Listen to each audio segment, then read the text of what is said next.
കേരള രാഷ്ട്രീയത്തിൽ വീണ്ടും കോൺഗ്രസിന്റെ ആഭ്യന്തര കലഹങ്ങൾ തുറന്നു കാട്ടുന്ന തരത്തിൽ വലിയ വിവാദങ്ങൾ ഉയർന്നിരിക്കുകയാണിപ്പോൾ. പ്രതിപക്ഷ നേതാവ് വി.ഡി. സതീശനാണ് യൂത്ത് കോൺഗ്രസ് നേതാവ് രാഹുൽ മാങ്കൂട്ടത്തിനെതിരെ കെണിയൊരുക്കിയതെന്ന് CPM നേതാവ് പി. സരിൻ തുറന്നു പറഞ്ഞത് രാഷ്ട്രീയ രംഗത്ത് വലിയ ചർച്ചകൾക്ക് വഴിവെച്ചിരിക്കുകയാണ്. കോൺഗ്രസ് കരുതുന്നത് രാഹുൽ പൊതുസമൂഹത്തിന്റെ ചോദ്യങ്ങൾക്ക് ഉത്തരം നൽകാതെ തുടരുകയാണെങ്കിൽ അദ്ദേഹത്തിന്റെ MLA സ്ഥാനം പോലും നഷ്ടപ്പെടുത്താൻ കഴിയുമെന്നാണ്. പക്ഷേ പി. സരിന്റെ വിലയിരുത്തൽ അനുസരിച്ച് അങ്ങനെ സംഭവിച്ചാൽ അതിൻ്റെ പ്രത്യാഘാതം കോൺഗ്രസിന് തന്നെ ഉണ്ടാകും.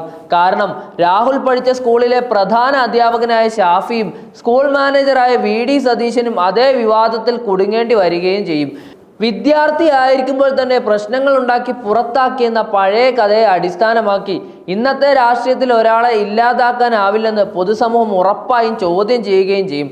ഒരു TC നൽകി പുറത്താക്കിയാൽ മതിയെന്ന കോൺഗ്രസിന്റെ വാദം കേരളത്തിലെ ജനങ്ങൾ അംഗീകരിക്കില്ല എന്നതാണ് CPM മുന്നോട്ട് വയ്ക്കുന്ന നിലപാട്. അതുകൊണ്ട് തന്നെ രാഹുലിനെ ഇല്ലാതാക്കാൻ എടുത്ത നീക്കം കോൺഗ്രസ് തന്നെ അപകടത്തിലേക്ക് വഴുതിപ്പോകാൻ കാരണമാകുമെന്നാണ് രാഷ്ട്രീയ നിരീക്ഷകരുടെ വിലയിരുത്തൽ.